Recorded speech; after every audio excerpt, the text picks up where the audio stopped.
오늘 하나님께서 우리에게 주신 말씀은 신약성경 베드로전서 3장 1절에서 7절까지의 말씀입니다. 베드로전서 3장 1절에서 7절까지의 말씀입니다. IOC 132페이지에 있습니다. 베드로전서 3장 1절에서 7절까지의 말씀입니다. 저희가 한 목소리로 함께 하나님 말씀 봉독하시겠습니다. 이것은 하나님의 말씀입니다. 아내들아, 이와 같이 자기 남편에게 순종하라.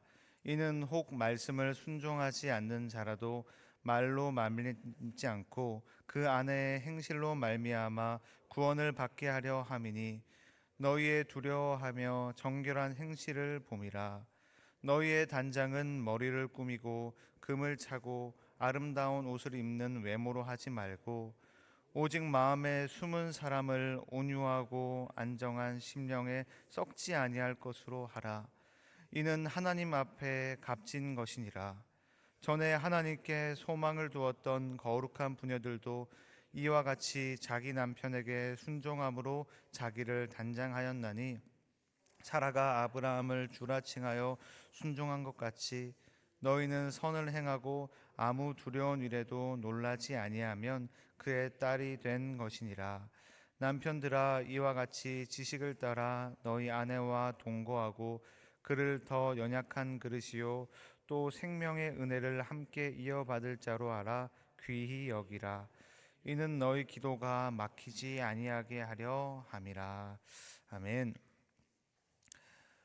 우리나라를 포함해서 세계 선교 역사를 살펴보면 하나의 공통점을 발견할 수 있습니다. 그것은 선교 초기에는 남성들보다 여성들이 복음에 대해 훨씬 열려 있고 빠르게 반응하는 경향이 있었다는 것입니다. 여기에는 다양한 이유들이 있을 것입니다. 과거에 그 중에서 우리가 이 상황을 생각을 해볼 수가 있습니다. 과거 여성들의 상황을 생각해 보면 과거의 여성들은 남성들과 같이 사회의 동등한 구성원으로 인정받지 못하는 경우가 많이 있었습니다.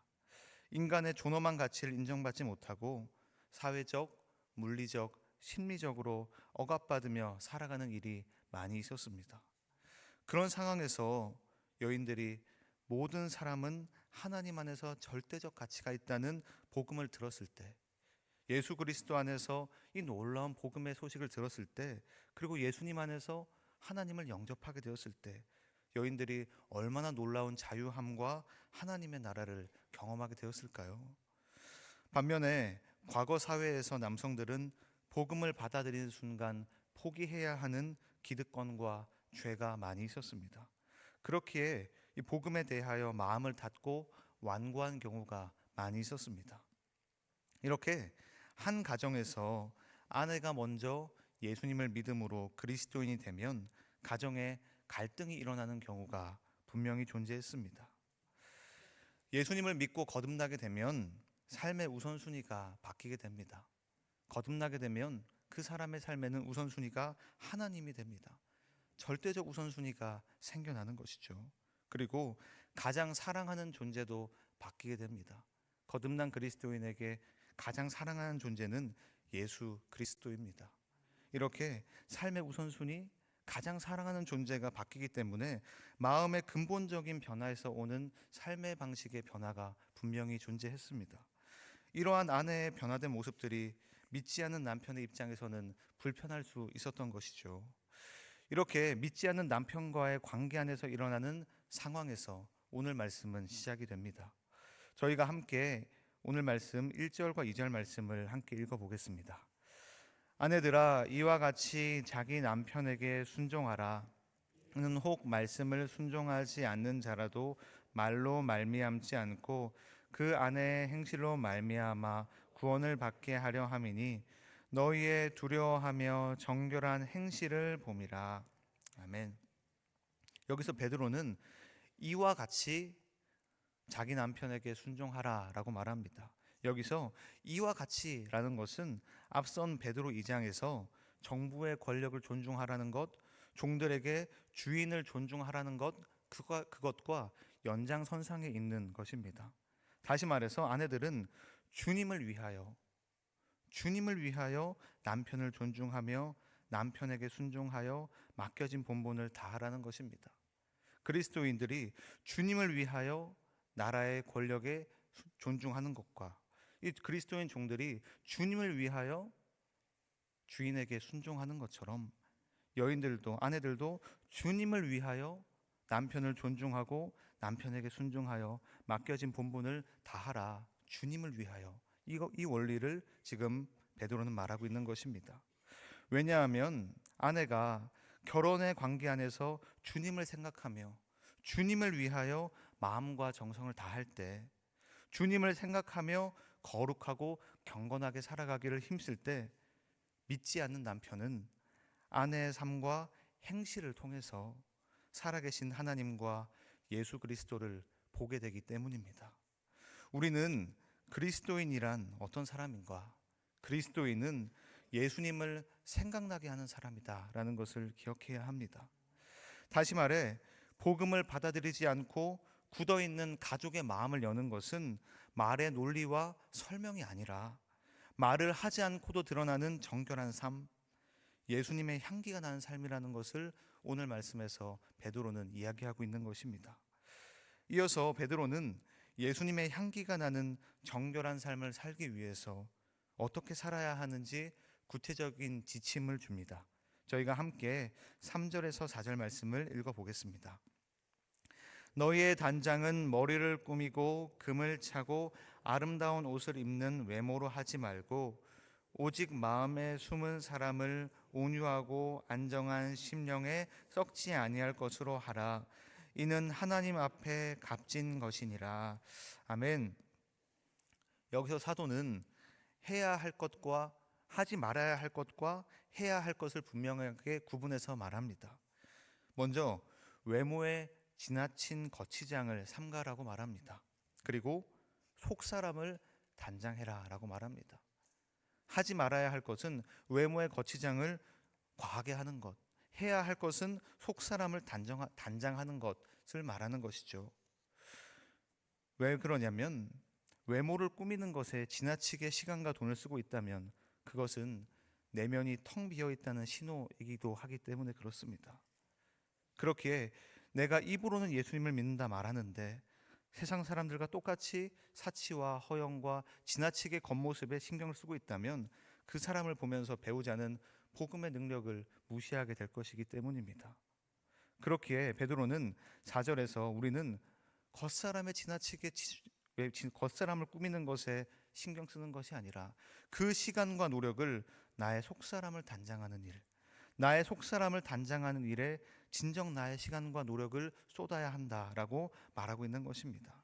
다시 말해서 나의 영성과 나의 인격의 성숙을 위하여 하나님과 사귑어 살기를 힘쓰고 하나님 앞에서 경건하게 살아가기를 힘써야 하는 것, 그것이 우리의 주 관심사가 돼야 한다라는 것입니다.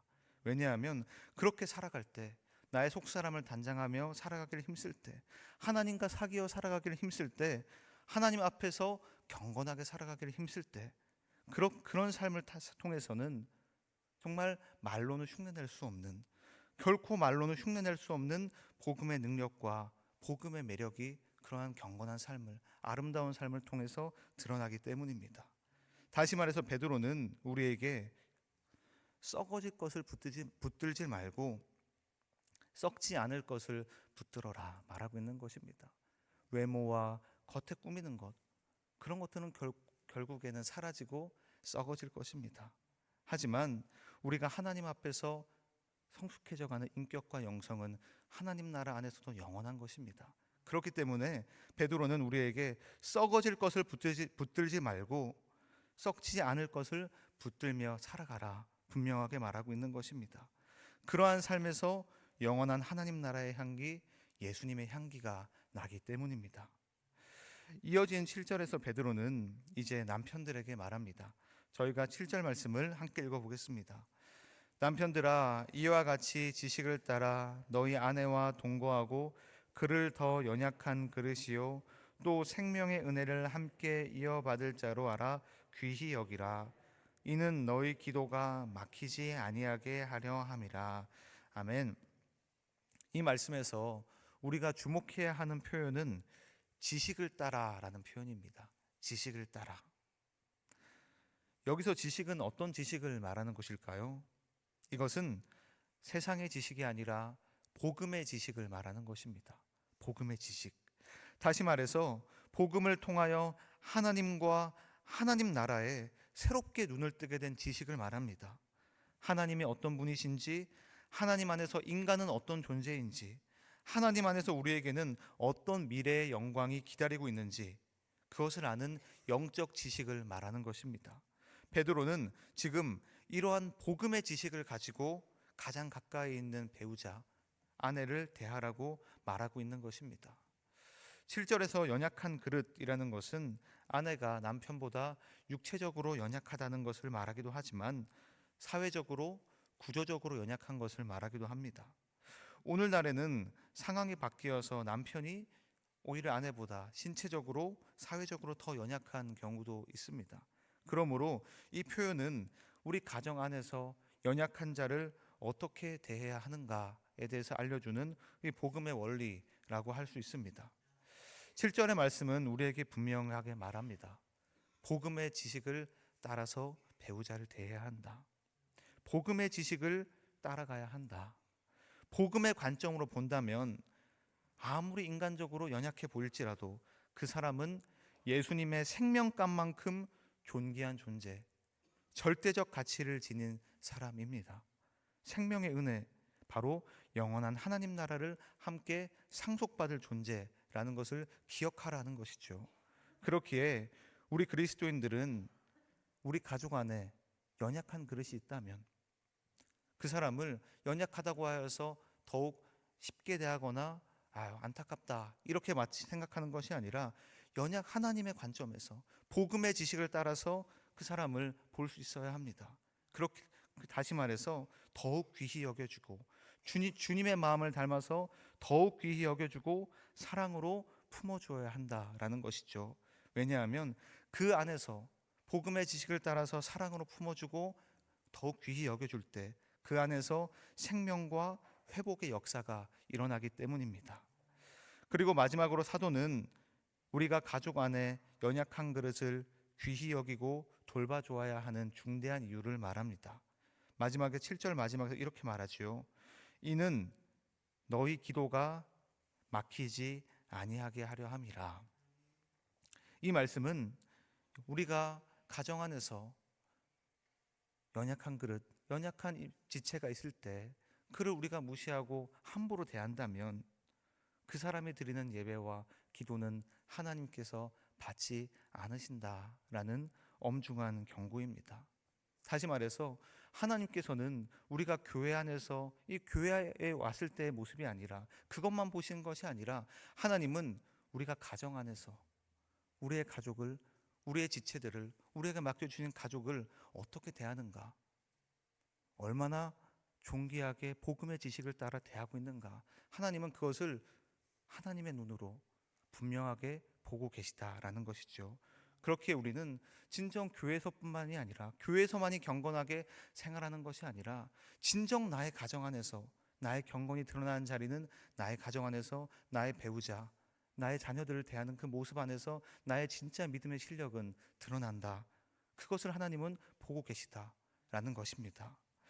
성도 여러분, 오늘 우리는 그리스도인의 가정 생활에 대해서 나누었습니다. 베드로는 아내와 남편을 구분하여서 권면했지만 깊이 들어가면 이 말씀들을 관통하는 복음의 진리는 남편과 아내, 남자와 여자를 구분하지 않습니다. 그리고 가족 구성원이 모두 예수님을 믿는다 하더라도 오늘 말씀은 여전히 우리에게 유효합니다. 그렇게 오늘 말씀을 따라 진정 우리들도 무엇보다 나의 가정 안에서 예수님의 향기가 나는 그리스도인으로 살아가기를 소망합니다. 오늘 하루도 내가 나의 겉사람을 꾸미는 것에 치중하는 것이 아니라 무엇보다 중요한 것은 나의 속사람이라는 것, 썩지 않을 것은 나의 속사람이라는 것을 기억하면서 나의 속사람을 단장하는 일에 하나님과 사귀어 살며 하나님 앞에서 거룩하고 경건하게 살아가는 일에 나의 마음과 정성을 다해서 오늘 하루를 귀하게 살아가는 은혜가 있기를 축복합니다. 그리하여서 우리의 입술로 예수님을 전하는 것이 아니라 그것을 넘어 우리의 정결한 삶으로, 예수님을 닮은 우리의 삶의 모습으로, 우리의 삶이 말하는, 우리의 삶이 예수 그리스도를 말하는 그런 예수님의 증인된 삶을 오늘 하루 우리가 살아갈 수 있기를 축복합니다. 그리고 오늘 하루도 우리가 진정 예수 그리스도 안에서 구원받은 사람답게 복음의 지식을 따라서 우리가 이제 이 예배를 드리고 가면 각자 삶의 자리로 돌아가고 또 우리 가정에서 또 가족들과 함께 할 건데, 오늘 말씀을 진정으로 기억해서 복음의 지식을 따라서 우리 주님의 마음을 닮아서 우리의 가족들 한 사람 한 사람을 바라보면서 진정 주님 마음을 닮아 우리 가족들을 사랑으로 품어주며 예수님의 사랑으로 그들을 끌어안는 우리가 되기를 간절히 소망합니다. 그리하여서 정말 주님의 사랑으로 충만한 우리가 주님의 사랑으로 희생하고 품어줌으로 우리 안에, 우리 가족 안에 연약한 그릇이 있다면 그 연약한 그릇이 우리를 통하여서 하나님의 은혜와 사랑을 경험하게 되고 진정 우리 가정 안에 그리하여서 하나님이 기뻐하시는 아름다운 하나님의 역사가, 생명과 회복의 역사가 오늘 하루도 일어날 수 있기를 예수 그리스도의 이름으로 축복합니다.